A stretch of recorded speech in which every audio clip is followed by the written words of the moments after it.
அனைவருக்கும் வணக்கம். தமிழ்நாடு இனி தொடர் அரசியல் வகுப்புல இது 86வது நிகழ்வு. தமிழ்நாட்டுக்கும் இந்திய துணைக்கண்டத்திற்கும் ஏற்பட்டிருக்கக்கூடிய வளர்ந்து வந்து கொண்டிருக்கிற ஒரு பாசிச ஆபத்து குறித்து எச்சரிக்க வேண்டிய அவசர தேவை நமக்கு முன்னாலே எழுந்திருக்கிறது. பாசிசத்தின் நீண்ட நிழல் என்று சொல்கிற போது பாசிசம் என்ற அந்த பெயர் ஐரோப்பாவில் இத்தாலியில் பிறந்த பாசிஸ்ட் கட்சியினுடைய பெயரிலிருந்து பெறப்படுகிறது. அது முசோலினி நிறுவிய ஒரு கட்சி. அது அதே கொள்கைகளோடு ஹிட்லர் தொடங்கிய ஒரு கட்சி நேஷனல் சோசியலிஸ்ட் பார்ட்டி. அதுதான் சுருக்கமா நாசிஸ்ட் என்ற கட்சியை அழைக்கப்படுது. அந்த கட்சியினுடைய கொள்கை நாசிசம் என்று கருதப்படுகிறது என்று அதுக்கு பேர். இப்ப நாசிசமும் பாசிசத்தினுடைய ஒரு வகைதான். அதே போல ஜப்பான்ல டோஜோ தலைமையில் உருவான அந்த அரசு அது கடைபிடித்த கொள்கையின் வழியாக ஆசியா கண்டத்தில் பாசிசம் என்பது பரவலாக வந்தது. இந்த பாசிச ஆற்றல்களை படைத்துறை வகையிலும் அரசியல் வகையிலும் 2ஆம் உலகப் போரில் நேச நாடுகளின் மக்களும் ருஷ்ய மக்களும் சீன மக்களும் தோற்கடித்தார்கள். அந்த பாசிசம் அதனோடு ஒழிந்து போய்விட்டதா, நாஜிசம் ஒழிந்து போய்விட்டதா என்றால் இல்லை. இன்னைக்கு சில நாடுகளில் நாஜிகள் நாஜி கொள்கையை தடை செய்தெல்லாம் வைத்திருக்கிறார்கள்.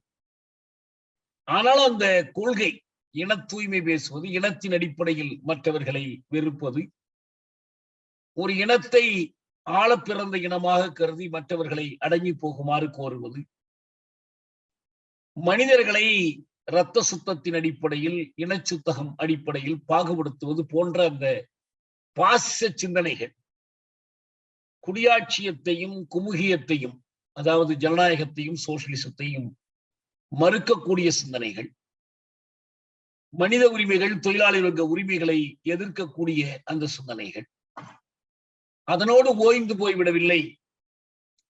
அந்த நிழல் இன்றும் உலகெங்கும் நீண்டு பரவி கிடக்கிறது என்ற பொருளில் நாம் இந்த பாசிசத்தினுடைய நீண்ட நிழலாக பார்க்கிறோம். அது மட்டுமல்ல, இந்தியாவில் பாசிசம் என்ற அந்த கொள்கையினுடைய ஒரு படையாக, ஒரு பண்பாட்டு படையாக ஒரு அமைப்பு உருவாக்கப்பட்டது. அதுதான் ராஷ்டிரிய ஸ்வயம் சேவக் சங்கம், RSS. தமிழ்ல சொன்னா அதுக்கு ஒண்ணு இல்ல, தேசிய தொண்டர் படைன்னு அர்த்தம். அந்த RSS என்கிற அந்த அமைப்பை ஹெட்கேவார் தோற்றுவித்தார். அவர் 40ஆம் ஆண்டு வரைக்கும் அவர்தான் அதுக்கு தலைவராக இருந்தார். நாகபுரியில் அதனுடைய தலைமையகம்.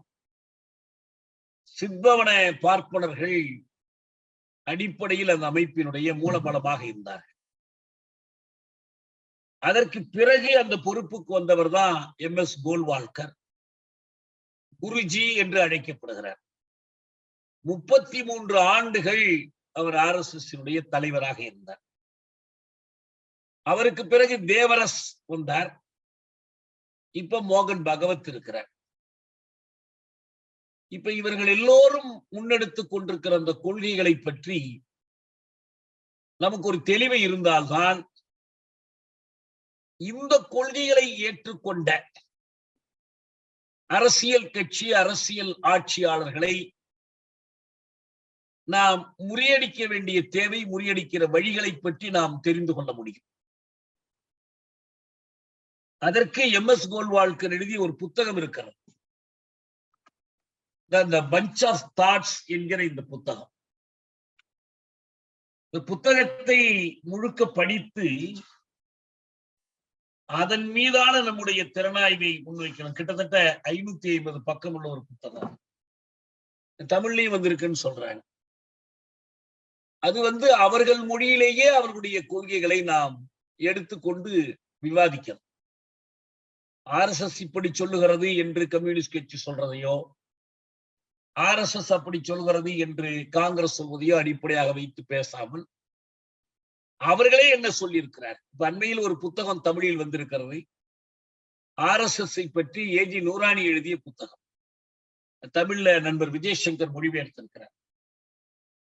நாம் எந்த பகையை எதிர்த்து போராட வேண்டியவர்களாக இருக்கிறோமோ, எந்த ஆபத்துக்கு எதிராக மக்களை எச்சரிக்க வேண்டியவர்களாக இருக்கிறோமோ, அந்த ஆபத்தை முறையாக தெரிந்து கொள்ள வேண்டிய தேவை நமக்கு இருக்கிறது. ஏன்னா அதையெல்லாம் மறைத்து பேசிக் கொண்டிருக்கிறார்கள். நமக்கு தெரியும், பலரும் பல வகையிலும் மறைத்து பேசிக் கொண்டிருக்கிறார்கள். என எதை செய்தாவது அதிகாரத்தை கைப்பற்றி தங்கள் நோக்கங்களை நிறைவேற்றிக் கொள்வது என்பதில் அவர் வெறித்தனமாக முன்னேறி கொண்டிருக்கிறார். எல்லோருக்கும் தெரிந்த செய்திதான். 48 காந்தியாரை படுகொலை செய்தது இந்த RSS தத்துவம் தான். ஒரு RSS காரர் தான். அதை மறைப்பதற்காக RSS இருந்து விலகியதாக சொன்னார்கள். இன்னைக்கும் RSS-இல் முக்கியமானவர்கள் அவரை போற்றி கொண்டிருக்கிறார். நம்ம இந்த சென்னையிலேயே பார்த்தோம், அந்த பேட்டி கொடுக்கறது, அம்மையார் கொடுக்கறது, மற்றவர்கள் எல்லாம். அவங்க ஒன்றும் அதை தப்புன்னு சொல்லல. பிறகு பாபர் மசூதி இடிப்பின் போதும் பார்த்தோம், நெருக்கடி காலத்தில் ஒரு முறை தடை செய்யப்பட்டது. இதை பற்றி பாஜக தவிர, பாஜகவோடு சந்தர்ப்பவாதத்திற்காக சேர்ந்து போகிற சில கட்சிகளை தவிர, இடதுசாரி கட்சிகள் அல்லது பொதுவான மதச்சார்பற்ற கட்சிகள், திராவிட இயக்க கட்சிகள், மாநில உரிமைக்காக நிற்கக்கூடிய கட்சிகள் எல்லோரும் இதை எதிர்க்கிறார்கள், எதிர்த்து பேசுகிறார்கள். ஆனா என்ன கவலையா இருக்குன்னா, இவ்வளவையும் மீறி அந்த அமைப்பு வளர்ந்து கொண்டிருக்கிறது. அதற்கென்று ஒரு அரசியல் கட்சியாக பாரதிய ஜனதா கட்சியை வைத்திருக்கிறார்கள். அந்த கட்சியும் வளர்கிறது. அந்த கட்சி அதிகாரத்தை நோக்கி முன்னேறி கொண்டிருக்கிறது. இந்தியாவில் ஒரு நேரத்தில் அவர்களுக்கு நாடாளுமன்றத்தில் 2 உறுப்பினர்கள் தேர்ந்தெடுக்கப்பட்ட காலமெல்லாம் இருந்துச்சு. ஆனா இன்னைக்கு அவர்களுக்கு நாடாளுமன்றத்தில் தனி பெரும்பான்மை இருக்கிறது. தேசிய ஜனநாயக கூட்டணிக்கும் பெரும்பான்மை இருக்கிறது, பாஜகவுக்கும் பெரும்பான்மை இருக்கிறது. அதே போல மாநிலங்களில், பெரும்பாலான மாநிலங்களில் அவர்களுடைய ஆட்சி நடத்தப்படுகிறது. வடக்கில் ராஜஸ்தான்ல இல்ல, பஞ்சாப்ல இல்ல, அப்புறம் காஷ்மீர் இப்ப நேரடியான அவர்களுடைய கட்டுப்பாட்டில் இருக்கு. இப்ப ஊபி, பீகார்ல அவர்களுடைய கூட்டணி கட்சி, அவர்களுடைய கட்டுப்பாட்டில் இருக்கக்கூடிய கட்சியினுடைய ஆட்சி. ஒரிசாவில் அவர்களோடு ஒத்து போகக்கூடிய பிஜு பட்நாயக்கினுடைய ஆட்சி. மற்றபடி கர்நாடகம் வரைக்கும் அவர்களுடைய ஆட்சி தான். தமிழ் பேசும் புதுச்சேரிக்குள்ளேயும் அவர்களுடைய ஆட்சி அமைத்திருக்கிறார்கள். இந்த ஆட்சின்னு சொல்லும் போது வெறும் ஆட்சி பிடிக்கிறது, ஆட்சி எடுக்கிறது தான் இதுல பெரிய பிரச்சனைனா ஒண்ணும் இல்லை. ஒரு தரம் ஜெயிப்பாங்க, இன்னொரு தரம் தோக்க போறாங்க.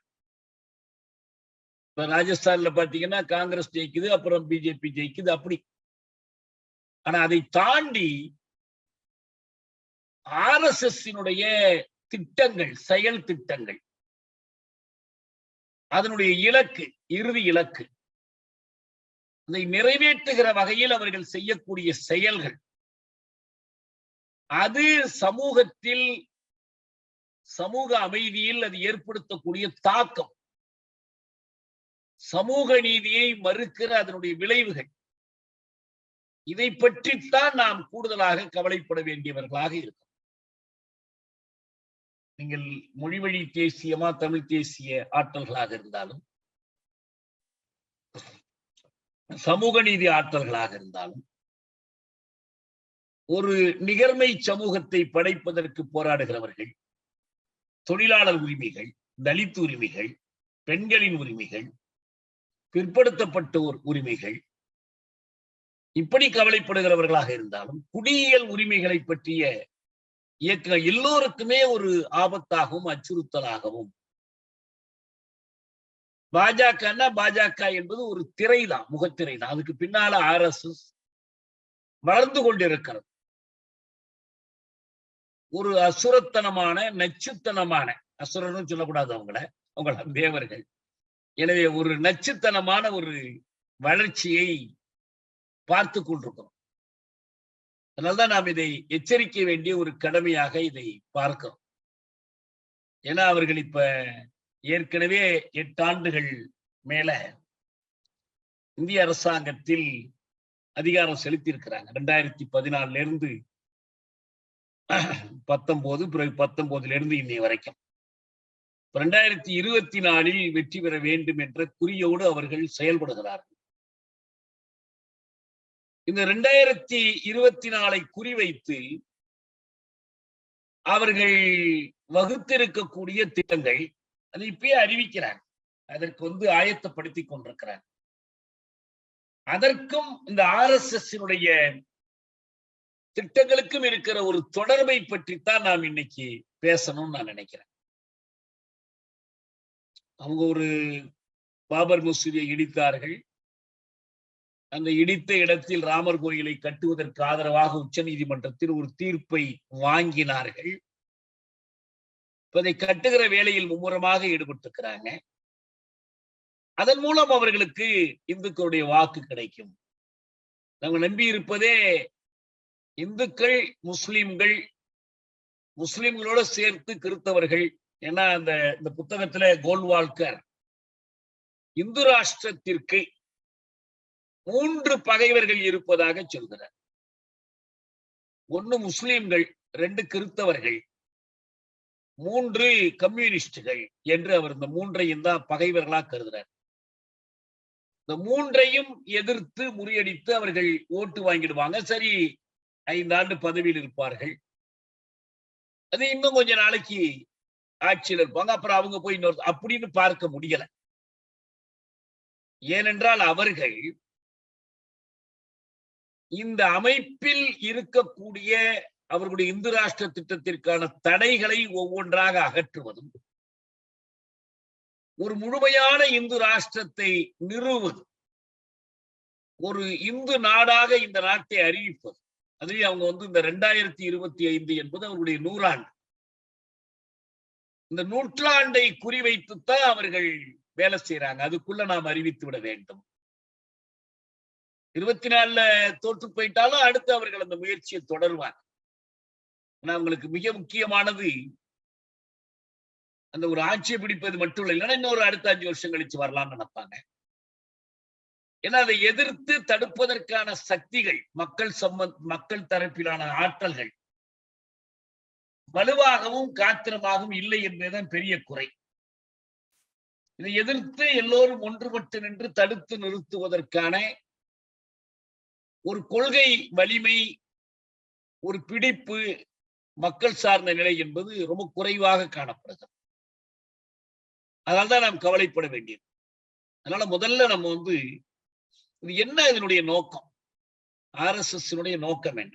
தேவரர் முதல்ல அவரு ஹெட்கேவார் தொடங்குகிற போதும், பிறகு கோல்வால்கர் தலைமையேற்று நடத்துகிற போதும் அவர்கள் முன்வைத்த அந்த நோக்கம் என்ன?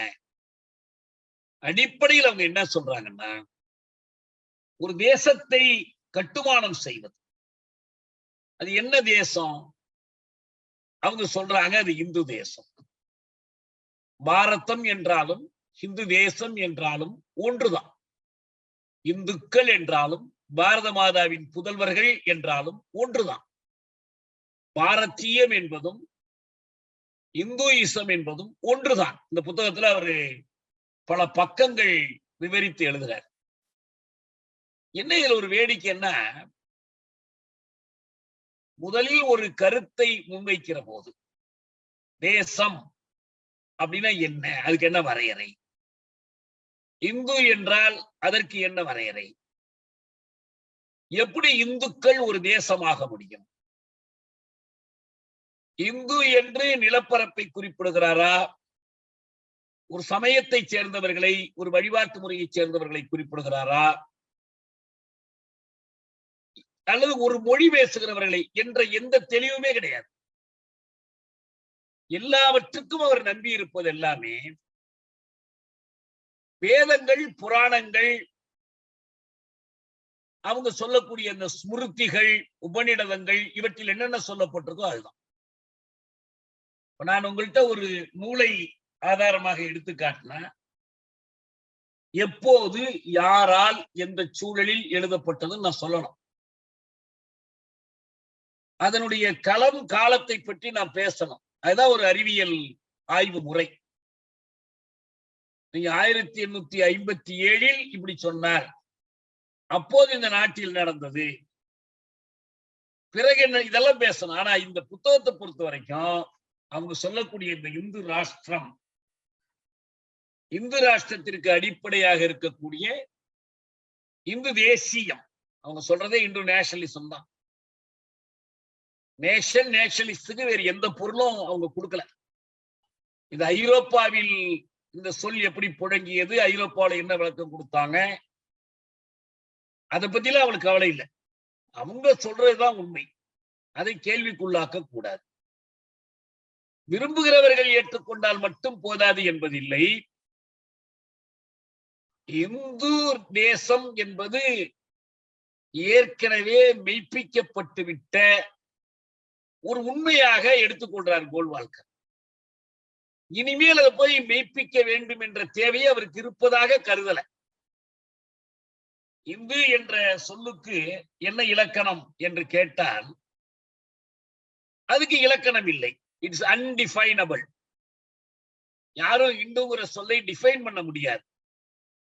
டிஃபைன் பண்ண முடியலங்கிறதுனால இந்து என்ற ஒன்று இல்லை என்றும் பொருள் கிடையாது. இந்து என்ற ஒன்று இல்லைன்னு எதுக்கு அப்படி சொல்றாருன்னா, நாம் கதிரவனை பார்க்கிறோம், சந்திரனை பார்க்கிறோம், பூமியை பார்க்கிறோம். இவை எல்லாவற்றுக்கும் பின்னால் மறைந்திருக்கிற அந்த மெய்ப்பொருளை நம்மால் பார்க்க முடிகிறதா? ஆனா அப்படி ஒண்ணு இருக்கு, அது இறையாற்றல். எனவே எல்லோரும் இறையாற்றலை பார்க்க முடியலனால இறையாற்றலை ஒப்புக்கொள்வது போல, இந்துவுக்கு விளக்கம் சொல்ல முடியனால இந்துவை ஒப்புக்கொள்ளணும். இதான் அவருடைய வாதம். இப்ப இறையாற்றலையே ஒத்துக்கொள்ளாதவர்கள் இருப்பாங்களே, அதுக்கு என்ன பண்றது? அதாவது அதையும் நிரூபிக்க வேண்டியிருக்கு, இதையும் நிரூபிக்க வேண்டியிருக்கு. ஒரு கற்பனைக்கு இன்னொரு கற்பனை எப்படி சான்றாகும்? ஒரு கற்பிதத்தை இன்னொரு கற்பிதத்தை கொண்டு அதை உதாரணம் காட்டி மெய்ப்பிக்க முற்படுற.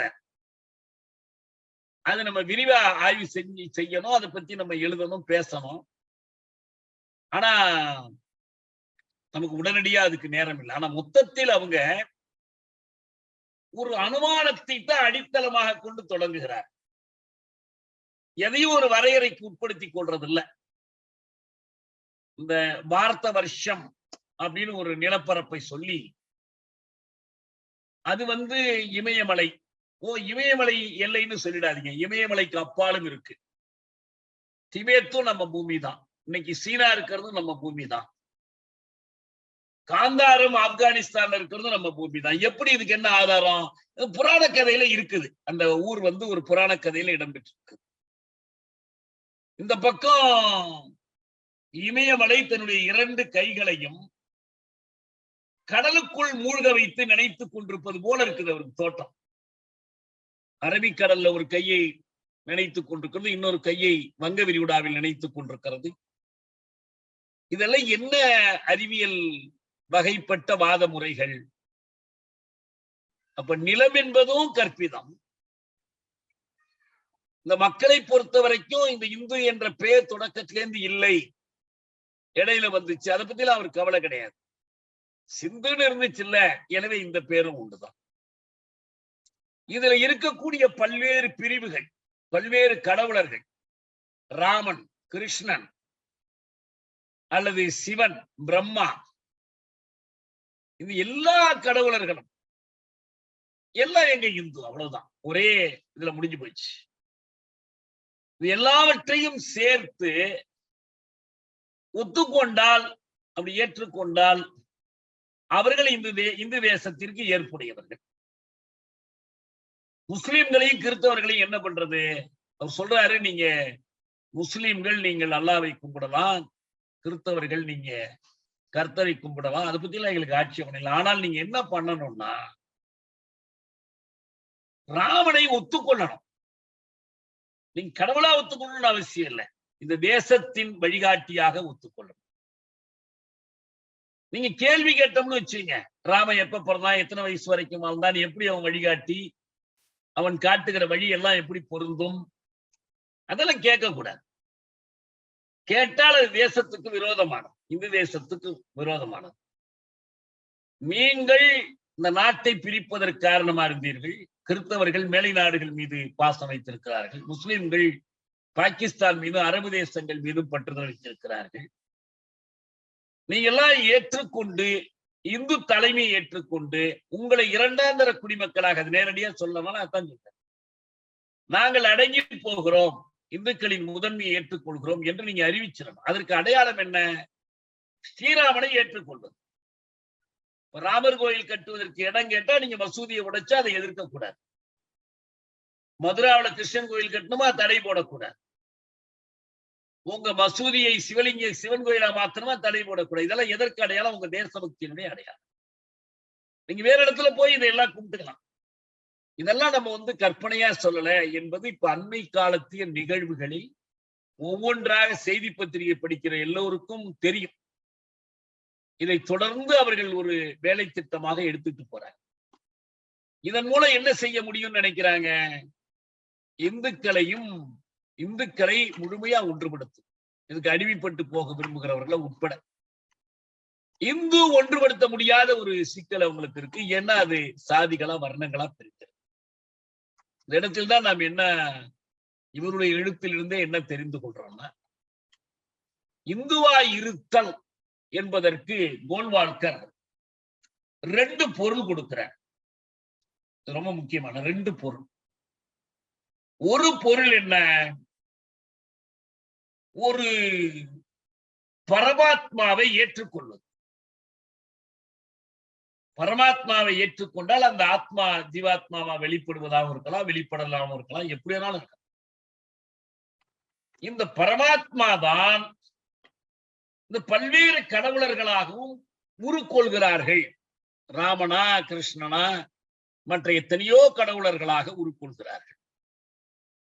நீங்க சௌரியம்னா என்ன பண்ணலாம்னா, கிறிஸ்தவர்களும் அந்த பரமாத்மாவினுடைய உருவமா கிறிஸ்தவ இயேசு கிறிஸ்துவ வச்சுக்கலாம், கர்த்தரை வைத்துக் கொள்ளலாம். நீங்க அந்த பரமாத்மாவினுடைய ஆளுருவமாக நபிகள் நாயகத்தை வைத்துக் கொள்ளலாம், அல்லாஹ்வை வைத்துக் கொள்ளலாம். எங்களுக்கு ஆட்சேபனை.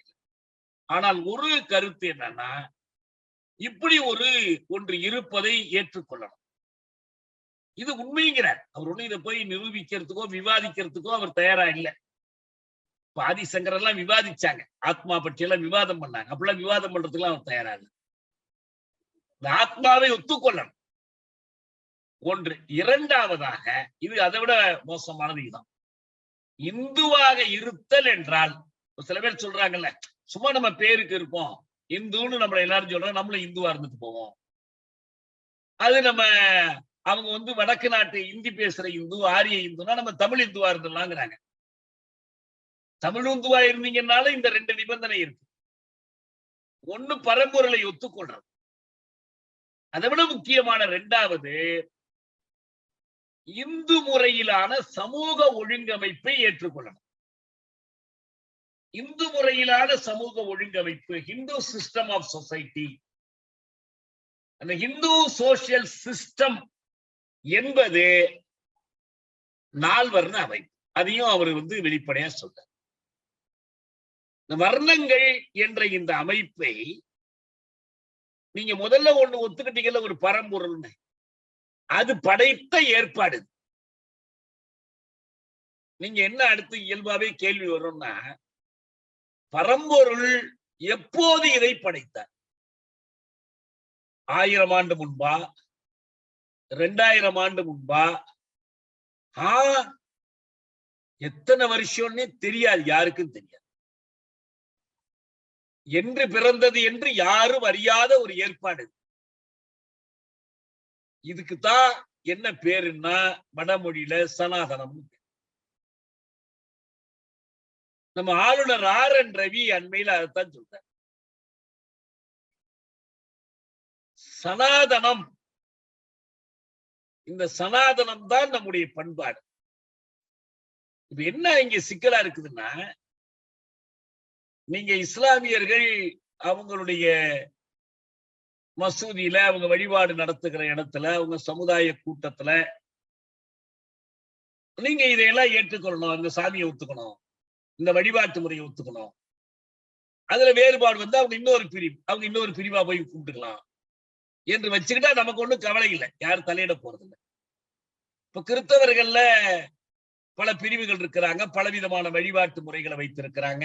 அண்மையில கூட நம்ம ஒரு காங்கிரஸ் தலைவர் பீட்டர் அல்போன்ஸ் பேசியிருந்தார். எனக்கெல்லாம் இன்னமும் பெந்தகோஸ்தே புரிய மாட்டேங்குதுன்னு பேசியிருக்கிறார். அது ஒரு பிரிவு இருக்கிறாங்க, அது எங்களுக்கு புரியலங்கிறார். இன்னும் எத்தனை பிரிவுகள் இருக்கோ தெரியல, இருந்துட்டு போகட்டும், அது அவங்க சௌரியம். ஆனால் இதுதான் இந்த நாட்டின் குடிமகனாக இருப்பதற்கான தகுதி என்று யாராவது சொன்னால் அது மதவாதம். ஒரு இஸ்லாமிய நாட்டுல இப்படி ஒரு நிபந்தனை போட்டாங்கன்னா அது அங்க அந்த அந்த ஊர்ல அது மதவாதம் தான். இப்ப ஐஎஸ் எல்லாம் ஐஎஸ் இதுல நடத்துறாங்கல்ல, ஆட்சி நடத்துறாங்கல்ல, சிரியா, லெபனான், இப்ப ரொம்ப பலவீனப்பட்டு ஒதுங்கி போயிருக்கிறாங்க. அல்லது அல் கைதா அப்படி ஒரு கருத்தை முன்வைக்குதுன்னா நம்ம ஏற்றுக்கொள்ள முடியாது. இப்ப இவங்களுக்கு அதே போல இவங்க என்ன சொல்றாங்கன்னா, கிறிஸ்தவனா இருந்த சில இறை வழிபாட்டு முறைகள், நம்பிக்கைகள், இயேசுவையும் கும்பிடுறது, மாதாவையும் கும்பிடுறது, இல்ல மாதாவை கும்பிட மாட்டோம், இயேசு மட்டும் கும்பிடுறோம், அல்லது படத்தை வைத்து கும்பிடுவது, திக்கை நோக்கி கும்பிடுவது, சின்னங்களை அணிவது, இதுல எல்லாம் எந்த சிக்கலுமே இல்லை. அது முழுக்க தனிநபரை பொறுத்தது, மத நம்பிக்கை சம்பந்தப்பட்டது. அடிக்கடி கேட்கிறாங்கல்ல, நீங்க மற்ற மதங்களை பற்றி பேசுறீங்களா, இந்து மதத்தை பற்றி தான் பேசுறீங்களா? இப்ப நம்ம எந்த மதமும் இல்லை, எனக்கெல்லாம் ஒரு மதமும் கிடையாது. ஆனால் இந்து மதத்தை சிறப்பா பேச வேண்டிய தேவையை கோல்வால்கர் ஏற்படுத்துறார். ஏன்னா நீ எந்த மதமாகவும் இரு, இந்து மதத்தினுடைய இந்த சமூக ஒழுங்கை, சோசியல் ஆர்டரை ஏற்றுக்கொள்ளணும். அந்த சோசியல் ஆர்டர் என்ன? அதுதான் நால்வர்ணம். இந்த நால்வர்ணத்தை ஏற்றுக்கொள்ளாமல் ஒருவர் இந்துவாக இருக்க முடியாது. நீங்க என்ன வகையான இந்துவா இருந்தாலும் சரி, தமிழ் இந்துவா இருந்தாலும் சரி, அல்லது ஆரிய இந்துவா இருந்தாலும் சரி, எல்லோருக்குமே கண்டிப்பாக இந்துவாக இருப்பேன், ஆனால் நால்வர்ணத்தை ஏற்றுக்கொள்ளாத இந்துவாக இருப்பேன், நீங்க இந்துவே அல்ல அவருடைய அளவுகோல் படி. அப்படி ஒரு இந்துவாக இருப்பதற்கு நிபந்தனை. இந்துவாக இருப்பதுன்னு சொல்லும் போதெல்லாமே அவர் மீண்டும் மீண்டும் சொல்றார். என்ன சொல்றாருன்னா, இந்துவாக இருப்பது என்றால் ஒரு மதத்தை சேர்ந்தவராக இருப்பது, அல்லது ஒரு சமய குழுவை சேர்ந்தவராக இருப்பதல்ல, இந்து தேசத்தில் ஒருவராக இருப்பது. ஹிந்து ராஷ்டிரம், இந்த இந்து தேசத்தில் நீங்கள் ஒரு உறுப்பினர். இந்த இந்து தேசம் ஒரு அரசை உருவாக்கினால், இந்து அரசில் நீங்கள் ஒரு குடிமகன் என்று சொன்னால், அந்த குடிமகனாக இருப்பதற்கான தகுதி பரம்பொருளை ஒத்துக்கொள்வதும், பரம்பொருள் படைத்த சமூக அமைப்பை ஏற்றுக்கொள்வதும், அந்த சமூக அமைப்பு தொடக்கம் முடிவில்லாத ஒரு சமூக அமைப்பு, என்றென்றும் நிரந்தரமானது. சாதியெல்லாம் இடையில வந்திருக்கலாம், ஆனால் இந்த வர்ண தர்ம அமைப்பு என்பது என்றென்றைக்குமானது. அது 1000 வருடம், 2000 வருடம், 1,00,000 வருடம், அதெல்லாம் ஒண்ணும் கிடையாது. அது எல்லா காலத்துக்குமானது என்று ஏற்றுக்கொள்ளணும். இதுதான் அவங்க சொல்லக்கூடிய இந்து ராஷ்டிரத்தினுடைய நிபந்தனைகள். நீங்க பார்க்க போனா இந்திய அரசமைப்பிலேயே அவங்க என்ன பண்ணாங்க, சமணம் அது இந்து வைதீக சமயம். இந்துன்னு இப்ப சொல்ற பேர் அன்னைக்கு வைதீகம் தான்.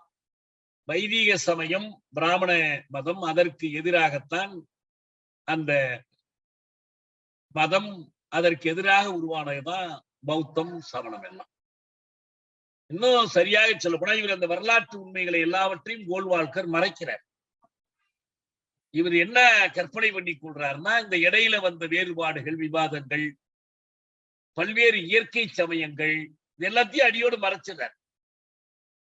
ஒரு 6 சமயங்களின் கூட்டணியாகத்தான் பௌத்தத்தை, சமணத்தை எதிர்த்து இந்த இந்து சமயம் நிறுவப்பட்டது. அதன் நிறுவனராக ஆதிசங்கர் இருந்தார், அதனால சண்மத ஸ்தாபகராக இருந்தார் என்பதையெல்லாம் சுத்தமா மறைச்சு, இந்து ஞானிகளில் அவர் ஒருத்தர், அவ்வளவுதான். சங்கரர் ஒருத்தர், சங்கராச்சாரியார் ஒருத்தர், இவங்கெல்லாம் இந்து ஞானிகள். நீங்க அதுக்குள்ள அது வைணவமா, சாக்தமா, அல்லது சமர்த்தமா, இதெல்லாம் பார்க்க கூடாது. மொத்தமா எல்லாவற்றையும் உள்ளடக்கியது. இந்த உள்ளடக்கும் போது அவங்க என்ன பண்றாங்கன்னா, சாமர்த்தியமாக பௌத்தம், சமணம், சீக்கியம் எல்லாவற்றையும் உள்ளடக்கிறார்.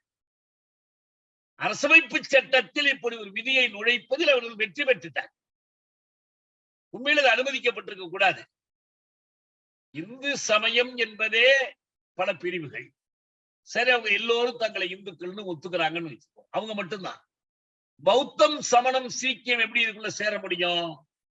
இப்ப கோல்வால்கர் என்ன சொல்றாங்கன்னா, அரசமைப்பு சட்டத்திலேயே இப்படி செய்திருந்தாலும் கூட நீங்க சீக்கியர்கள் இந்து சீக்கிய ஒற்றுமைன்னு சில பேர் பேசுறாங்க. அப்ப சீக்கியர் வேறையா? அப்ப சீக்கியர்கிட்ட நீங்க பிரிவினை வளர்க்கிறீங்க. சீக்கியர்னால அவங்க இந்துக்கள்ல ஒரு பிரிவு தான். இதே போல என்ன செய்ய சொல்றாங்கன்னா, கிறிஸ்தவம், முஸ்லீம், வேறு எந்த சமயமாக இருந்தாலும் அதையும் கொண்டு வந்து இதே போல இந்து சமயத்தின் ஒரு அங்கமாக சேர்த்து. இதுதான் அவங்க கட்ட விரும்புகிற இந்து ராஷ்டிரத்தினுடைய நோக்கம். ஒரே ஒரு பிரதமர் பதவியை 24 பிடிச்சிருது, அமைச்சரவை பிடிச்சிருதுன்னு இல்லை. இதற்கு எதெல்லாம் தடைகளா அவங்க கருதுறாங்கன்னா, ஏன்னா இந்து ராஷ்டிரம் என்பதை நீங்கள் ஏற்றுக்கொண்டால் என்ன புரியும்னா, அது ஒரு வல்லரசிய கொள்கை. அது அரசியல்ல அது ஒரு வல்லரசிய கொள்கை. ஏனென்றால் 4 வர்ணங்கள் என்பவை சமமான வர்ணங்கள் அல்ல. ஒரு இறைவன் ஒரு புருஷனாகி அந்த ஆதி புருஷனுடைய தலையிலிருந்து ஒரு வர்ணமும், தோளிலிருந்து ஒரு வர்ணமும், தொடையிலிருந்து ஒரு வர்ணமும், பாதத்திலிருந்து 4ஆம் வர்ணமும் தோன்றின. இது ஏன் அப்படி 4 வகையான இடம் கொடுக்கணும்னா, 4 வகையான வேலை பிரிவினைன்னு சொல்லுவாங்க. அந்த வேலை பிரிவினை எப்படிப்பட்ட பிரிவினை? படிப்பதற்கான உரிமை அனைத்தையும் படைத்த, ஆட்சியாளர்களுக்கு அறிவுரை சொல்வதற்கான உரிமை அதிகாரம் படைத்த பார்ப்பனர்களும், படைத்தொழிலுக்கான உரிமை படைத்த சத்திரியர்களும், வணிகத்திற்குரிய வைசியர்களும், உழைத்து பிழைக்க வேண்டிய உழவு தொழில் செய்ய வேண்டிய சூத்திரர்களும், இவங்க எல்லோரும் இவர்களுக்கிடையில் ஏற்றத்தாழ்வு இல்லை என்றால் எப்படி ஏற்றத்தாழ்வு இல்லாமல் போகும்? இருக்கு. இவர்களுக்குள் பாகுபாடு இருக்குது. அதெல்லாம் இல்ல, அதெல்லாம் பாகுபாடு இல்லைன்னு சொல்றதுனால இல்லாம போயிடாது. இருக்கு, யதார்த்தத்துல இருக்கு. இதே RSSக்கு கோயில்களில் இந்த பாகுபாடு போய் தெரியாத?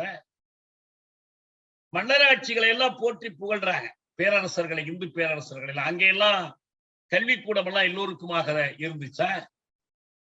அப்படிலாம் இல்ல, எந்த ஆட்சியிலும் இல்ல. பாகுபாடுகள் இருந்துச்சு. எல்லாவற்றுக்கும் அப்பால் தீண்டப்படாத மக்கள், 5ஆம் சாதியினர், பஞ்சமர்கள் இருந்தார்கள் என்பதும் தெரியும். இந்த அமைப்பை தான் இந்து சமூக அமைப்பு. இது அம்பேத்கர் மிக தெளிவாக எழுதிட்டார். இந்து சோசியல் சிஸ்டம், இந்த சத்துருவர்ண அமைப்பு. இந்த சத்துருவர்ண அமைப்பு காலத்திற்கேற்ப பல மாற்றங்களுக்கு உள்ளாகும். பொருளாக்க முறையில் மாற்றங்கள் ஏற்படும் போது இதை மாற்ற வேண்டிய ஒரு தேவை வருகிறது. இதை மாற்றும் போது என்ன பண்ணுதுன்னா, அது ஏறத்தாழ இதே முறையை அப்படியே கடைபிடித்துக் கொண்டே போகும். இன்னைக்கு அது முழுமையாக தகர்க்கப்பட்ட, களைத்து போடப்பட்ட ஒரு அமைப்பாக இல்லை. இந்த அரசு பணிகள்ல இருந்து, தனியார் துறையிலிருந்து எல்லாவற்றிலும் தெளிவாக கல்வியில் யாருடைய ஆதிக்கம் இருக்கிறது, அதிகார வர்க்கத்தில் யாருடைய ஆதிக்கம் இருக்கிறது, இடைநிலை சாதிகளில் ஒரு சில கலைப்புகள் நேர்ந்தாலும் தலைப்பு கீழையும் ஒரே மாதிரி இருக்கு என்பதை பல சமூக ஆய்வாளர்கள் வெளிப்படுத்துறாங்க. இடஒதுக்கீட்டினால் இது கலைந்துவிடக் கூடாது என்பதால் தான் இடஒதுக்கீட்டுக்கு எதிராக இந்துத்துவ ஆற்றல் நிற்கிறது. இடஒதுக்கீட்டை கலைப்பதற்கான ஒரு திட்டங்களில் ஒன்றாகத்தான் அவர்கள் பொருளியலில் நலிந்த பிரிவினருக்கு என்று கொண்டு வந்தார். சமூக வழியில், கல்வி வழியிலான இடஒதுக்கீட்டை எதிர்ப்பதற்காகத்தான். RSS சார்புடைய அமைப்புகள் மண்டல் குழு பரிந்துரைக்கு எதிராக நடத்திய கழகம் நமக்கு தெரிந்த செய்தி. ஏன்? அது 4 வர்ண அமைப்புக்கு ஆபத்து, இந்து சமூக ஒழுங்கிற்கு ஏற்பட்டிருக்கிற ஆபத்து. ஆகவே சமூகத்தில் முழுக்க ஆதிக்க நிலையில் இருப்பவர்களுடைய ஒரு கோட்பாடாக இந்து ராஷ்டிரம். இரண்டாவதாக, இவர்கள் சொல்லக்கூடிய அந்த இந்து ராஷ்டிரம் அந்த பேரரசு இருக்கு பாருங்க. அவங்க சொல்ற கணக்குப்படி பாத்தீங்கன்னா அவர்களுடைய அரசியல் கொள்கை அகண்ட பாரதம். எல்லாருக்கும் வெளிப்படையா தெரிஞ்ச செய்தி. அவங்களுடைய கனவு அகண்ட பாரதம். நம்ம நவீன காலத்துல அந்த விரிவாதிக்க கொள்கை, விரிவுபடுத்துறது, அரசை விரிவுபடுத்துவது, ஆதிக்கத்தை விரிவுபடுத்துவது. அவங்க வைத்திருக்கிற ஆதாரங்கள் எல்லாமே புராண கதைகள் தான். நீங்க ஆப்கானிஸ்தான் இன்னும் சொல்ல போனால் அவர்கள் உலகம் முழுவதற்குமே இந்து ராஷ்டிரம் தான் அடிப்படைங்கிறாங்க. மற்றவங்களாம் பின்னால்தான் வரணும். உலகம் முழுவதற்குமான வழிகாட்டுதலே இந்து பண்பாடு, இந்து ராஷ்டிரம் தான். இதுதான் பொருண்மிய மதிப்புகளை தாண்டி ஆன்மீக மதிப்புகளை உயர்த்தி இருப்பது. உலகத்தின் நோய்களுக்கெல்லாம், மனநோய்களுக்கெல்லாம், ஆன்ம நோய்களுக்கெல்லாம் ஒரே மாமருந்து இந்த இந்து நம்பிக்கை தான். இந்து நம்பிக்கை மட்டுமல்ல, இந்து சமூக ஒழுங்குதான். ஆனா இங்க உங்க நாட்டிலையும் போய் இதே மாதிரி நீங்க ஒரு பரம்பொருளை ஏற்றுக்கொண்டு பரம்பொருள் படைத்திருக்கிற நால்வர்ண முறையை கடைபிடித்தீர்களானால், அதனாலதான் உங்களுக்கு நாஜிகள், பாசிஸ்டுகளுக்கு இந்த இந்து ராஷ்டிரவாதிகளுக்கு அவங்களையும் ரொம்ப பிடிச்சது. அரசு தலைவர்களுக்கு பிடித்தமான தலைவர்கள் முசோலினியும் ஹிட்லரும். அவங்களுடைய அந்த சின்னம் தான் ஸ்வஸ்திக் சின்னம். நான் இன்னைக்கு தலைப்பே ஸ்வஸ்திக்கின் நீண்ட நிழல்னு கொடுக்க நினைச்சேன். அந்த கருத்துக்களால் பெரிதும் ஈர்க்கப்பட்டவர்களா இருக்கிறாங்க. ஏன்னா அவங்க அப்படி ஒரு ஒழுங்கை கட்டாயப்படுத்தி மனித சாவுகளின் மீது நிறுவினார்கள். நம்மளும் அப்படி நிறுவலாம் என்பதுதான் அவங்களுடைய கருத்து. அதுக்குதான் அவங்களுடைய பயிற்சி, அந்த உடல் வலிமையை பெருக்குதல், ஆயுத வலிமையை பெருக்குதெல்லாம் வேற எதுக்காகவும் இல்லை, இந்த விரிவாதிக்கத்துக்காக. அப்படி பாத்தீங்கன்னா இப்ப ரொம்ப அண்மையில் நடந்த பன்னாட்டு நிகழ்வுகள்ல ஒரு முக்கியமான நிகழ்வு ஆப்கானிஸ்தானில் ஏற்பட்ட ஒரு மாற்றம். முதல்ல அது ஒரு மன்னராட்சியில தனி நாடாக இருந்துச்சு. அப்புறம் ஒரு புரட்சி நடந்துச்சு. சோவியத் ஆதரவு கொடுத்தாங்க. அப்புறம் அது சோவியத் படை அனுப்புனாங்க, அதை விரட்டி அடிச்சாங்க. எல்லா பழைய வரலாறுக்குள்ள போக கடைசியாக தலிபனை விரட்டி விட்டு அங்க ஒரு ஆட்சியை உருவாக்குனாங்க அமெரிக்க ஆதரவோடு. அந்த ஆட்சி, ஏன்னா எப்பயுமே அமெரிக்காவுக்கு உள்குத்தகை எப்பயுமே இந்தியா தான். இந்த மாதிரி வேலைகள்ல பூரா மொத்த குத்தகை அவன் எடுத்துக்கிட்டா உள்குத்தகை இந்தியாட்ட விட்டுருவான். அது இலங்கையோ ஆப்கானோ எந்த நாடா இருந்தாலும். ஆப்கானிஸ்தான்ல அது மோடி அரசு வந்ததற்கு பிறகு சட்டமன்ற கட்டடம் கட்டி கொடுத்தாங்க, பாலங்கள் கட்டி கொடுத்தாங்க. இவங்களுடைய முதலாளிகளுக்கு, குஜராத்தி சேட்டுகள், மார்வாரிகளுக்கான முதலீட்டு களங்களை உருவாக்கி கொடுத்தாங்க. கர்சாய்ங்கிற அந்த கடைசியா இருந்த அந்த பிரதமருக்கு எல்லா ஆதரவுலாம் கொடுத்தாங்க. என்ன அவங்க எதிர்பார்க்கவே இல்லைன்னா, திடீர்னு ஒரு நாள் அமெரிக்க படையும் வெளியேறிடும், இந்த தலிபான்களிடம் ஆப்கன் வீழ்ச்சி அடையும் எதிர்பார்க்கவே இல்லை. ஆனா திடீர்னு வீழ்ச்சி அடைஞ்சிச்சு. இவங்க ஓடி வர வேண்டியிருச்சு. இந்த விமானத்துல படிக்கட்டை பிடிச்சிட்டு தொங்க வேண்டிய அளவுக்கு பரிதாபமான நிலைமைக்கு ஆளானாங்க. அப்புறம் ஏதோ பேச்சுவார்த்தை நடத்தி, தோஹாவில பேசி நடத்தி பத்திரமா வெளியே வந்தா போதும்ட்டு என்ன துணிச்சல் இவங்க எல்லாம் பண்றாங்க. அப்போதைக்கு அந்த ஆட்சியின் மீது ஒரு செல்வாக்கு செலுத்துவது அவன் நெருக்கடியில் இருக்கும்போது. ஆனா அடுத்து பார்த்தீங்கன்னா இவங்களுடைய விரிவாக்கத்தில் ஆப்கானிஸ்தான் நடக்கும். நேபாளத்தோடு இவங்களுடைய உறவு என்னவா இருக்கு? பொதுவா இந்திய அரசினுடைய அந்த ஆதிக்க கொள்கை, அதனாலேயே நேபாளத்தில் நேபாள மக்கள்கிட்ட இவங்க எதிர்ப்பை சம்பாதிச்சு பண்ணாங்க. மதம் பண்பாடுன்னு பார்த்தா அவங்களுக்கு சீனத்தை காட்டில் இந்தியா தான் நெருக்கமானதா இருக்கணும். ஆனா இவங்க நடத்திய ஆதிக்க கொள்கைகள், அங்க ஒரு ராணுவ தளபதியை மாற்றினால் கூட எங்களை கேட்காம மாற்றிட்டீங்கன்னு சொல்லி மன்மோகன் காலத்துல இந்திய அரசு கோபித்துக் கொண்டது. ஆனா இப்ப ஒரு மோடி வந்த பிறகு என்ன பண்ணாரு? நேரடியாகவே இப்ப இருக்கக்கூடிய ஆட்சியாளர்களுக்கு மாற்றான கொள்கைகளை வளர்ப்பதற்கு, மாற்றான சக்திகளை வளர்ப்பதற்கு நேரடியாக ஈடுபட்டார். அதுக்கு அவருக்கு ஒரு வாய்ப்பு என்ன? அங்க போய் ராமர் பிறந்த ஊர் அங்க இருக்குது, புத்தர் பிறந்த ஊர் அங்க இருக்குது, அங்க போறோம், வழிபடுறோம். வழிபட்டுட்டு என்ன சொல்றது? நீங்கள் எல்லோரும் இந்து பண்பாட்டினுடைய அங்கங்கள். நேபாள மக்கள்லாம் யாருன்னா இந்து பண்பாட்டு, ஏற்கனவே இந்து அரசாக இருந்துதான் அந்த மக்கள் விரட்டி அடிச்சுட்டாங்க. மன்னராட்சியை விரட்டும் போதே இந்து மத அரசையும் விரட்டிட்டாங்க. இப்ப ஒரு பேச்சுவாக்குல அமித்ஷா என்ன சொன்னார்னா, திரிபுரா முதலமைச்சர்கிட்ட, நாம இலங்கையையும் நேபாளத்தையும் கூட நம்ம ஆட்சியின் கீழ் கொண்டு வர போறோம்னு சொன்னார். இது ரொம்ப வேடிக்கையா சொல்லப்பட்டதல்ல, உண்மையிலேயே அக்கறையோடு செய்யறாங்க.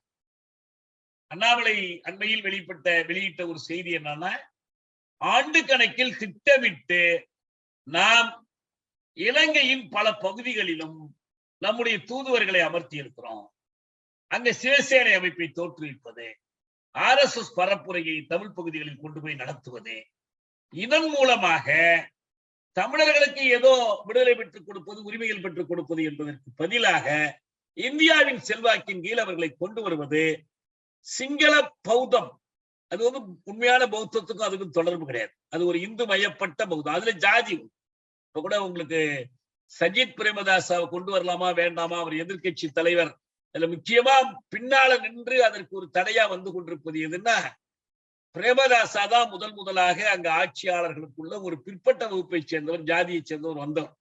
பாக்கி எல்லோருமே முன்னேறிய வகுப்பினர் தான். இப்ப சஜித் பிரேமதாசாவை ஏற்றுக்கொள்வதற்கு தேரர்களோ இல்ல அவரு கட்சியில் இருக்கிற மற்ற முன்னேறிய ஜாதியினர் அல்லது ஆதிக்க ஜாதியினருக்கு மனம் வரல. அதான் ஒரு காரணம். இல்லைன்னா இயல்பா எதிர்கட்சி தலைவர்னு அவருக்கு அந்த வாய்ப்பு வரணும். அவர் வந்தா இதை செஞ்சிருவாருங்கிறதுக்காக இல்ல. இப்ப அந்த இடத்திலும் அவர்களுக்கு இஸ்லாமிய எதிர்ப்பில் முன்னுக்கு நிற்கிறாங்க. நீங்க இன்னைக்கு இவருக்கு கோட்டபையாவுக்கு எதிர்ப்பு மாலத்தீவுல முஸ்லிம்கள் தேர்ந்து வருது. ஏன்னா இங்க கடுமையாக முஸ்லிம்களை ஒடுக்குனாங்க.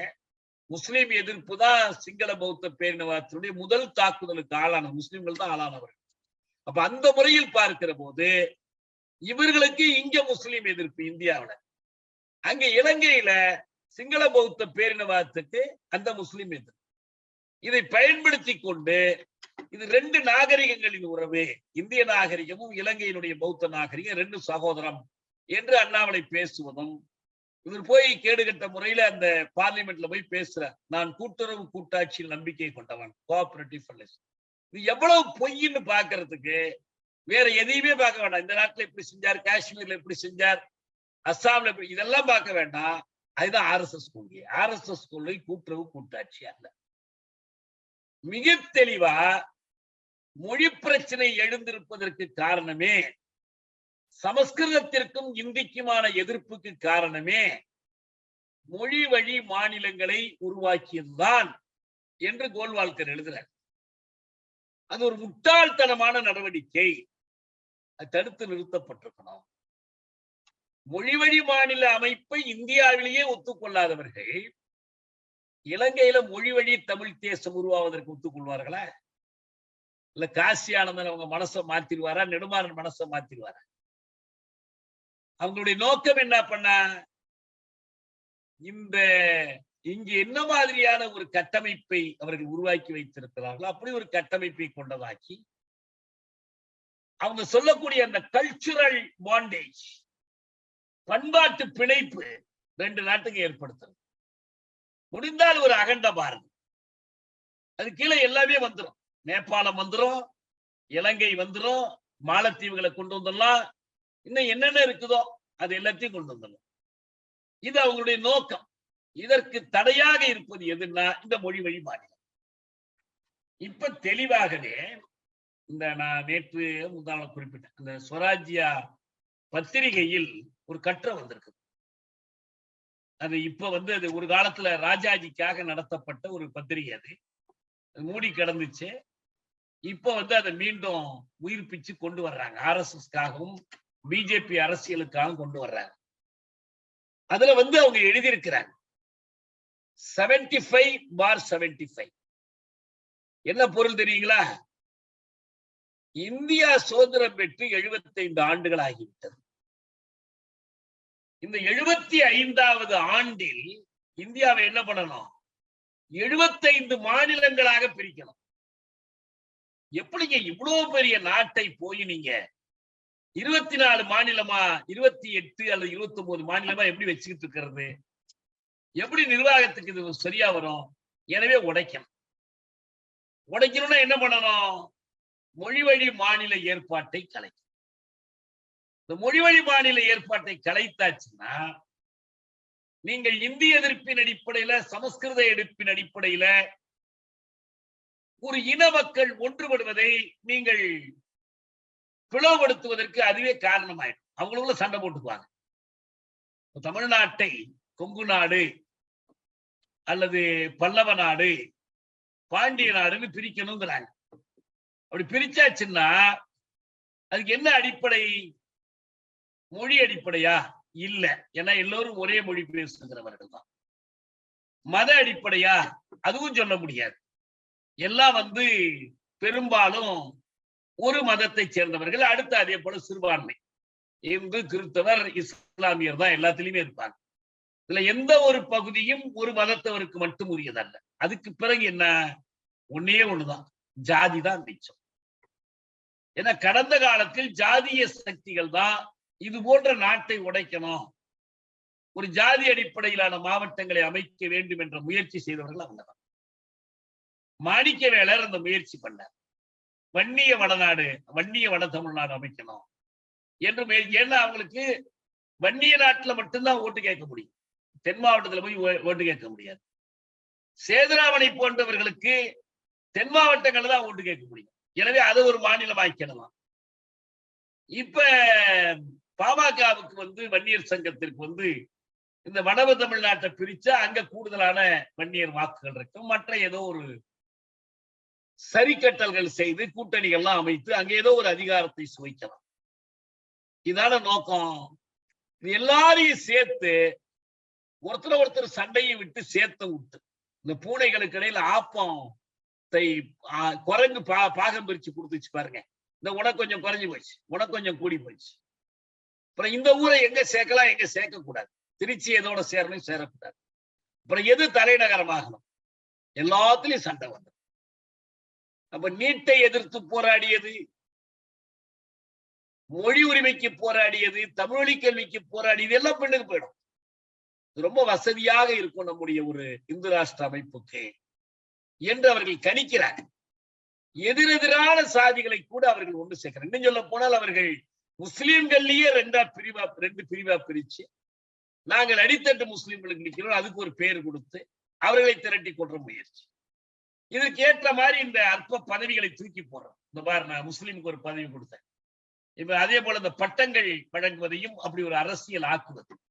கடைசியா பொன் ராதாகிருஷ்ணன் அறிக்கை விட்டுருக்காரு, நம்மாழ்வாருக்கு பாரத ரத்னா கொடுக்கணும், நம்மாழ்வாருடைய இயற்கை விவசாயத்துக்கு ஆதரவா ஒரு கொள்கையை கடைபிடிக்கலாம், விவசாயிகள் போராட்டத்தை ஒடுக்கியதற்கு பதிலாக அவருடைய கோரிக்கையில ஒரு கோரிக்கை இந்த குறைந்தபட்ச ஆதார விலை என்பது.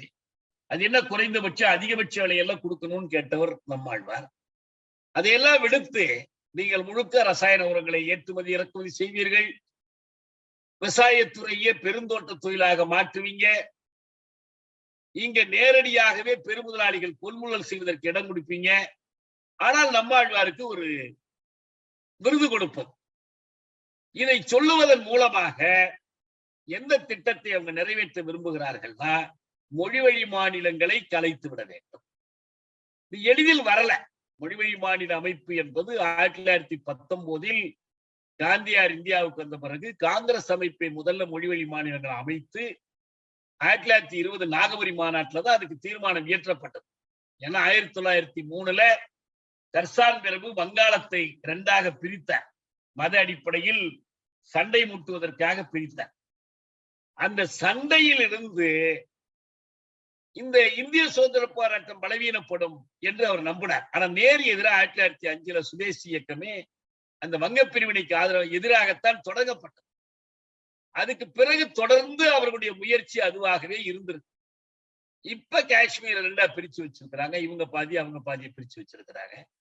வங்காளத்தில் ஒரு பாதி இங்க இருக்கு, அங்க இருக்கு, பஞ்சாபில் ஒரு பாதி இங்க இருக்கு, இன்னொரு பாதி அங்க இருக்கு. ஒவ்வொரு தேசத்தையும் ஒன்றுபட விடாமல் தடுத்து வைத்துக் கொண்டுதான் இந்த தேசங்கள் ஒன்றுபட வேண்டும் என்று சொல்லுகிறவர்கள் எல்லாம் தேச ஒற்றுமைக்கு எதிரானவர்கள் என்று காட்டிக் கொண்டிருக்கிறார். சரி, இது வரலாற்றில் கடந்து போன ஒரு நிகழ்ச்சிகள். இனியும் இதை உடைத்து சிதறடிப்பதற்கு இந்த மொழிவழி மாநில அமைப்பினால் தான் இதை கொண்டு வருவதற்காகத்தான் எவ்வளவு உயிர் தியாகங்கள், பொட்டி ஸ்ரீராமனுடைய உயிர் தியாகம், தெலங்கானா போராட்டத்தில் செய்யப்பட்ட தியாகங்கள், மராட்டிய மாநிலம் அமைப்பதற்காக நடத்தப்பட்ட போராட்டங்கள், நிறைய சொல்ல முடியும். இதையெல்லாம் அழித்து விட்டு அம்பானிக்கும் அதானிக்கும் தடையில்லாத ஒரு சுரண்டல் களமாக நாட்டை மாற்றுவதற்கு, அகண்ட பாரத கனவை நிறைவேற்றிக் கொள்ளுவதற்கு திட்டமிடுவதுதான் தெளிவா திட்டமிடுறாங்க. அவர் தெளிவா சொல்றாங்க.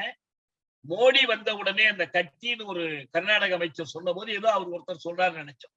சிவராஜா கட்டையில சொல்றாங்க, மோடி 24 பதவிக்கு வந்த பிறகு இந்தியாவை 75 மாநிலங்களாக பிரித்தமைப்பார். ஏன்னா பாஜக அதிகாரத்தில் இருக்கும், செல்வாக்கோட இருப்பாங்க, அவங்களுக்கு மக்கள் ஆதரவு கிடைத்து விட்டது. எனவே எதை வேண்டுமானாலும் செய்யும். அரசமைப்பு சட்டம் பற்றியெல்லாம் அவங்களுக்கு கவலையில், அரசமைப்பு சட்டத்தில் இதுக்கு தடையும் இல்லை. அரசமைப்பு சட்டத்தினுடைய 3வது உறுப்பின்படி நாடாளுமன்றத்தில் சாதாரண பெரும்பான்மை இருந்தாலே போதும், எந்த மாநிலத்தையும் கலைக்கலாம், எந்த மாநிலத்தையும் உடைக்கலாம், எந்த மாநிலத்தையும் வேறொரு மாநிலத்தில் கொண்டு போய் இணைக்கலாம், எந்த மாநிலத்தின் பெயரையும் மாற்றலாம். இதான் அரசமைப்பு சட்டம். 3வது உறுப்பு இதை சொல்லியிருக்கேன். யூனியன் டெரிட்டரியா இருந்துச்சுன்னா நீங்கள் நேரடியா பார்லிமெண்ட்லயே முடிவு பண்ணிடலாம். புதுச்சேரியை கலைக்கலாம், அல்லது வேற ஒன்றோடு இணைக்கலாம், அல்லது புதுச்சேரி 2ஆ உடைக்கலாம். அந்த மாநிலமாகவே மாநிலமா இருந்துச்சுன்னா அந்த மாநில சட்டமன்றத்திற்கு நீங்க தகவல் கொடுத்து அவருடைய ஒப்புதலை கேட்கலாம். ஒப்புக்கொண்டாலும் ஒப்புக்கொள்ளனாலும் செய்யலாம். ஒப்புக்கொண்டால்தான் செய்ய முடியும், ஒப்புக்கொள்ளனா செய்ய முடியாதுங்கிறது இல்ல. இது நம்ம கற்பனையா பேசல. 2019 ஒன்றாயிருந்த ஜம்மு காஷ்மீர் மாநிலத்தை 2ஆ உடைச்சது யாரு? இந்த ஆட்சி. எப்படி உடைக்கிறாங்க? லடாக் தனி, ஜம்மு காஷ்மீர் தனி. உடைச்சது மட்டுமல்ல, ஸ்டேட்டை என்ன பண்ணாங்கன்னா யூனியன் டெரிட்டரி ஆக்குனாங்க. இவ்வளவு காஷ்மீருக்குன்னு தனி தகுநிலை இருக்குது, அதுக்குன்னு சிறப்பு உரிமைகள் இருக்குது, 370வது பிரிவு இருக்குது. எதை பற்றியுமே அவங்க கவலைப்படல. என்ன பண்ண முடியும் அவங்களால? ஒரு நாடாளுமன்றத்தில் ஒரு சட்டம் கொண்டு வந்து நிறைவேற்றி கூட பண்ணலாம். ஆனா அப்பெல்லாம் செய்யல அவங்க. ஜம்மு காஷ்மீரை கேட்கணும் அப்படின்னு இருக்கு அதுல சட்டம். ஜம்மு காஷ்மீர்ல அப்ப சட்டசபையே இல்லை, கலைச்சாச்சு. அப்ப ஜம்மு காஷ்மீர்ல அரசாங்கம் இருக்கு, அதுவும் இல்லை. எனவே ஜம்மு காஷ்மீர் அரசை கேட்க வேண்டாம், ஜம்மு காஷ்மீர் மாநில சட்டப்பேரவை கேட்க வேண்டாம். கடைசியா மிச்சம் இருந்தது ஜம்மு காஷ்மீர் ஆளுநர் தான். ஆளுநர் யாரு? நம்ம ரவி மாதிரி ஒரு ஆளு. அவரை கேட்டாங்க, அவர் சரின்னுட்டார், உடைச்சாச்சு. எவ்வளவு கேலி கூத்துது! ஒரு ஃப்ராட் ஆன் த கான்ஸ்டிடியூஷன், அரசமைப்பு சட்டத்திற்கு எதிராக செய்யப்பட்ட ஒரு மோசடி. இப்ப நம்ம என்ன கேட்கிறோம்னா, இப்ப இவங்க 4 பேரை விட்டு 4 கூச்சல் போட விட்டு கொங்கு நாடுன்னு ஒரு மத்திய மந்திரி தன்னுடைய முகவரியில எழுதுறாரு. இங்க இருக்கிற சட்டப்பேரவையினுடைய பாஜக கட்சி தலைவர் நாங்க பிரிப்போம், பிரிச்சு அப்படியாவது நாங்க இந்த ஆட்சியை முறியடிப்போம்னு பேசுறாரு. அதுக்கு திமுக தரப்புல கொஞ்சம் கூட பொறுப்பே இல்லாம ஒருத்தர் வந்து 3ஆ பிரிச்சா 3லயும் நாங்க முதலமைச்சரா வந்துருவோங்கிறாரு. எவ்வளவு கேவலம்! இப்ப முதலமைச்சரா வர்றது மட்டும்தான் உங்களுடைய கவலையா? பிரித்தால் பிரிச்சுக்கவா, பிரிக்க விடமாட்டோம், தடுத்து நிறுத்துவோம்னு உறுதி காட்டுவதற்கு பதிலாக நீ பிரிச்சா நாங்க 3லயும் முதலமைச்சர் ஆயிடுவோம். ஒரே குறிக்கு இந்த கட்சிக்கு முதலமைச்சர் ஆகுதுதானா? ஒரு முதலமைச்சர் 3 முதலமைச்சர் இருந்தா நல்லா இருக்குமா? ஒரு மாநகராட்சி இருந்தா ஒரு மேயர் தான், 3 மாநகராட்சி இருந்தா 3 மேயர். எனவே எல்லா ஊரையும் மாநகராட்சி ஆக்கிடலாமா? ரொம்ப தப்பு அது.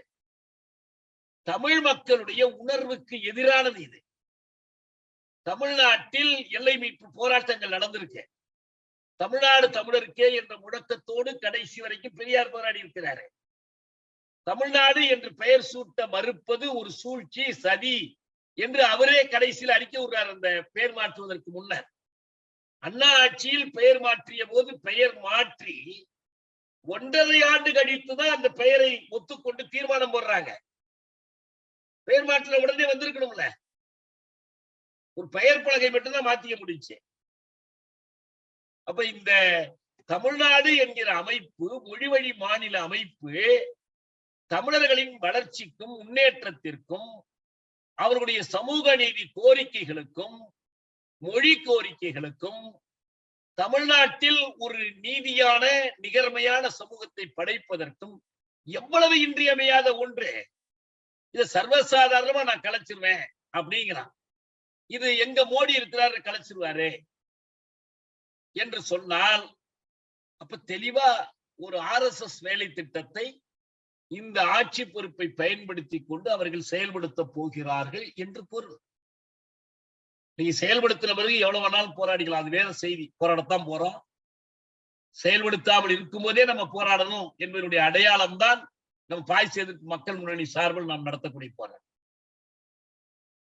செயல்படுத்தின பிறகு போராடுறது இல்ல. கொக்கு சுட்ட பிறகுதான் அதுக்கு டப்புங்கிற சத்தமே தெரியுமா. ஆனா காக்கைக்கு நீங்க கல்லெடுக்கிறதுக்கு முந்தி பறந்துருமா.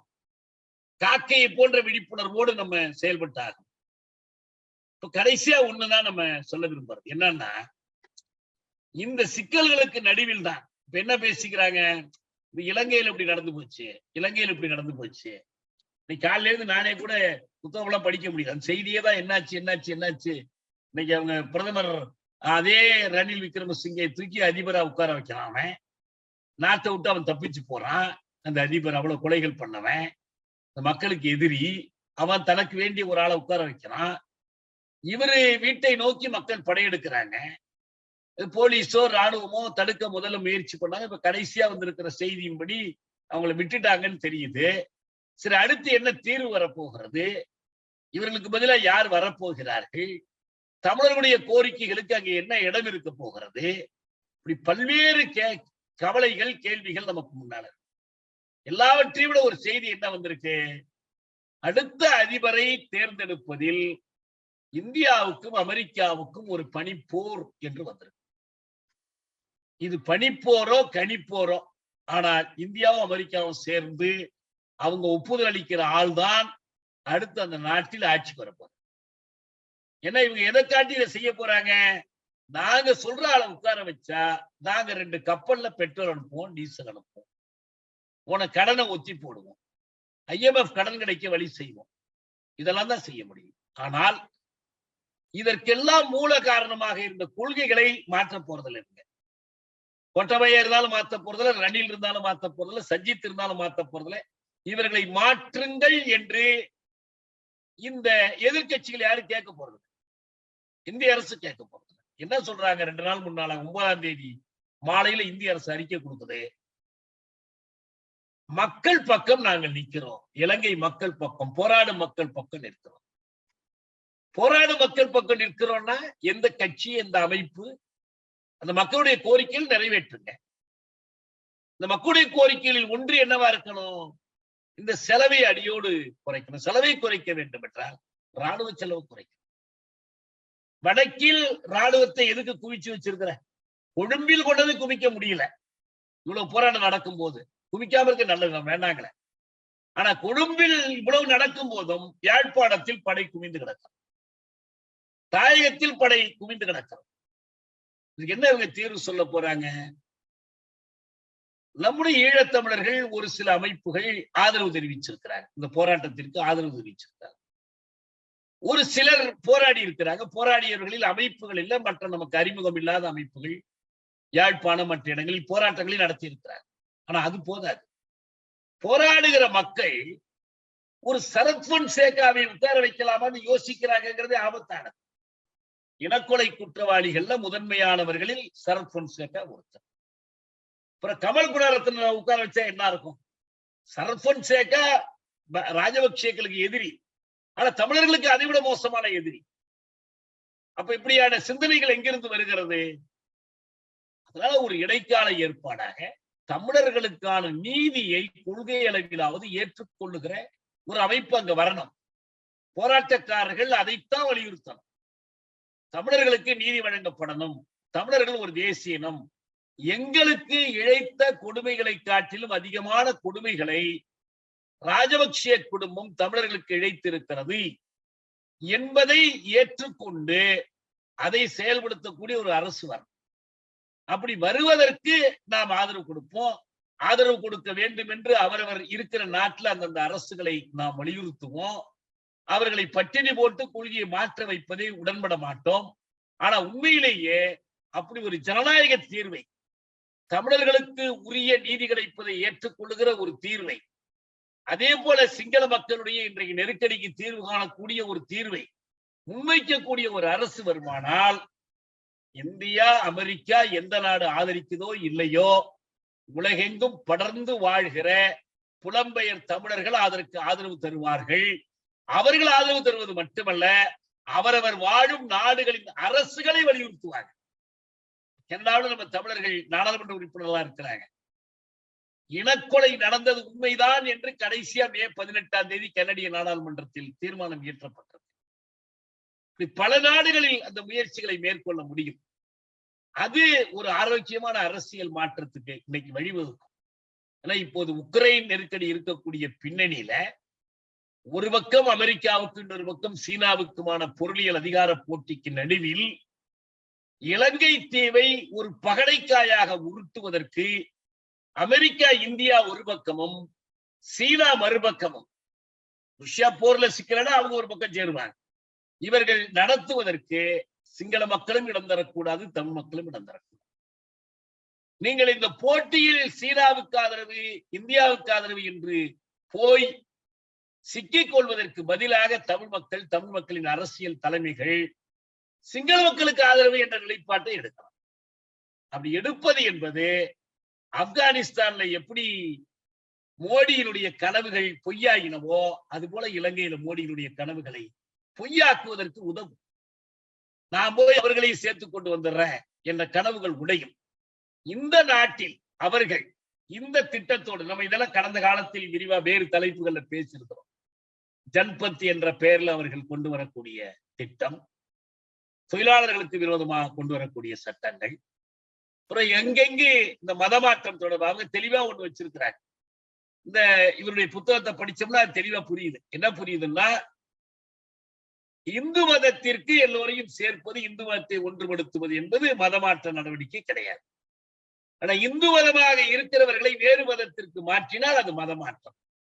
அந்த மதமாற்றத்தை தடை செய்து 10 மாநிலங்களில் சட்டம் இயற்றி இருக்கிறாங்க. தமிழ்நாட்டில் இயற்றணும்னு கேட்கிறாங்க, கர்நாடகத்தில் இயற்றி இருக்கிறாங்க. அது அரசமைப்பு சட்டத்திற்கும் அடிப்படை மனித உரிமைக்கும் எதிரானது. எந்த ஜனநாயக நாட்டிலும் மதம் மாற்றுவதற்கு எதிராக சட்டம் கிடையாது, இருக்க முடியாது. நீ கட்டாயப்படுத்தி மாத்திரம் அதுக்குன்னு தனியா சட்டம் இருக்கு. அது கூட தனி சட்டமே, மதமாற்ற தடை சட்டம் ஒரு தேவையே இல்லை. ஆனால் அதே நேரத்தில் இந்த RSS அமைப்புகள் கர்வாபசி என்று இயக்கம் நடத்துறாங்க. வேறு மதங்களை சேர்ந்தவர்களை இந்து மதத்தின் அரவணைப்புக்குள் கொண்டு வருவதற்கான தனி கட்டமைப்புகளையே உருவாக்கி கொண்டிருக்கிறாங்க. அப்ப எல்லா விதத்திலும் ஏற்கனவே இருக்கிற இந்த அதிகாரங்களை ஒரு இந்து ராஷ்டிரம் படைப்பதற்கான அதிகாரிகளாக மாத்துறாங்க. தமிழ்நாட்டை பொறுத்த வரைக்கும் இந்த திட்டங்கள், இந்த கொள்கைகள், இதற்கான ஒரு முகவராக மாநில ஆளுநர் RN ரவி செயல்படும். இவருடைய வெறும் செயல் திட்டங்கள் அவர் அப்பப்போது கொடுக்கிற அறிவிப்புகள், பல்கலைக்கழக வேந்தர் என்ற அதிகாரத்தை பயன்படுத்தி கொண்டு அவர் செய்யக்கூடிய காரியங்கள், மாநில அரசு இயற்றக்கூடிய சட்ட முன்வடிவுகள், அது பல்கலைக்கழகங்கள் தொடர்பானதாக இருந்தாலும், நீட்டு தொடர்பானதாக இருந்தாலும் அவற்றை இழுத்தடிப்பது, 70 விடுதலை தொடர்பாக அவர் நடந்து கொண்டு அது உச்ச நீதிமன்றத்தினுடைய கண்டனத்திற்கே ஆளானது. இந்த பட்டியல் அவர் என்ன பண்றாரு, தொடர்ந்து இப்ப திராவிடர் ஆரியம் பற்றி பேச வர்றாரு. அதுக்கு முன்னால சனாதனம் பற்றி பேச வந்தாரு. அதுக்கு முன்னால ஸ்ரீராமனை நெஞ்சில் ஏந்திய கோடானு கோடி மக்கள்னு பேச வர்றாரு. முழுக்க முழுக்க நாகபுரி RSS அலுவலகத்தினுடைய கிளை அலுவலகமாக சென்னை ராஜ்பவனம் மாற்றி வச்சிருக்கிறார். இப்ப நாகாலாந்து பற்றியே இந்த கோல்வால்கர் புஸ்தகத்தில் எழுதுறாரு. நாகாலாந்து பிரச்சனை என்பது கிறிஸ்தவர்கள் தங்களுக்கு ஒரு நாட்டை உருவாக்கி கொள்ளும் முயற்சிங்கிறார். அந்த நாகாலாந்துல தான் இவர் இருந்தார், ஆளுநராக இருந்தார். நாகாலாந்து போராடுகிற அமைப்புகளுடனான அந்த பிரேம்வொர்க் அக்ரிமெண்ட், சட்டக உடன்படிக்கையில இவர்தான், இந்த ரவி தான் கையெழுத்து போட்டார்.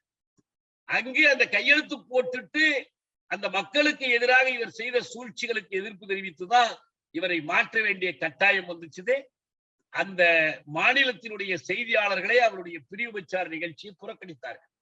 ஆக எல்லா வகையிலும் முழுக்க முழுக்க இந்த ரவி என்பவர் RSS ஆளுருவமாக மோடி, அண்ணாமலையினுடைய ஒரு ஏஜெண்டா ராஜ்பவன்ல உட்கார்ந்து கொண்டு செல்வார். இவருக்கு நாம் காட்டுகிற எதிர்ப்பு அதே போல இந்த வரி சிக்கல், GST வரி சிக்கல், நம்ம இது பெரிய கட்சிகள் எல்லாமே இறங்கி செயல்படணும். அரசாங்கம் ஒரு பக்கம் இருக்கட்டும், கட்சிகள் செயல்படும். அரசாங்கமும் கட்சியும் ஒண்ணு இல்லை, கட்சி என்பது தனியா செயல்படும். திமுக செயல்படணும், கம்யூனிஸ்ட் கட்சிகள் செயல்படணும், விடுதலை சிறுத்தைகள் செயல்படணும். நீங்க அதிமுக இதுல எதையுமே எதிர்பார்க்க முடியாது.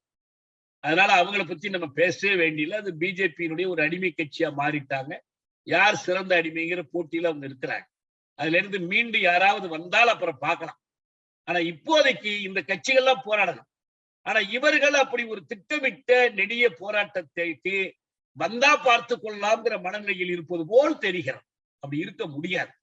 அதனால நாம் என்ன செய்ய வேண்டியிருக்குன்னா, இருக்கிற அமைப்புகள், போராடக்கூடிய அமைப்புகள், போர்க்குணமுள்ள அமைப்புகள், உழைப்புக்கும் ஈகத்திற்கும் அந்நியமான அமைப்புகள், சிறு சிறு அமைப்புகளாக இருந்தாலும் நாம் சேர்ந்து ஒரு பொது திட்டத்தின் அடிப்படையிலான ஒரு முன்னணியை அமைத்து நாம் ஒரு இயக்கத்தை தொடங்குகிறோம். அதனுடைய முதல் நிகழ்ச்சியா தான். எனவே இந்த பாசத்தினுடைய நீண்ட நிழல் என்பது இன்னும் நீண்டு போய் கொண்டிருக்கிறது. அது எங்கேயாவது ஒரு இடத்துல வெட்டணும். இல்லைன்னா அந்த நிழல் என்பது ஒரு முழு இருளாக மாறிவிடும்.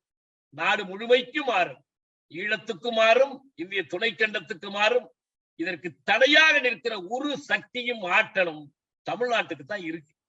அந்த அடிப்படையில் அதுதான் நம்ம சும்மா சொன்னா போதாது. இது பெரியார் மண், திராவிட மண், இதெல்லாம் சொன்னா பத்தாது. நடைமுறையில் நீங்கள் இது சமூக நீதிக்க மண், தமிழ் தேசியத்திற்கான மண், இதில் இந்த திட்டங்கள் செயல்பட அனுமதிக்க மாட்டோம் என்றால் இந்த பாடத்தை இந்த ஆளுநர் ரவிக்கு உணர்த்தணும். நாகாலாந்திலிருந்து விரட்டப்பட்டது போல இவர் இங்கிருந்து விரட்டப்படும். அது இந்துத்துவ ஆற்றல்களுக்கு, பாய்ச ஆற்றல்களுக்கு ஒரு எச்சரிக்கையாக அமையும். இன்னும் பின்னால நாம் வழக்கமான வகுப்புகள்ல இன்னும் விரிவாக இந்த RSS இந்துத்துவ ஆபத்து குறித்து விரிவாக பேசுவோம்.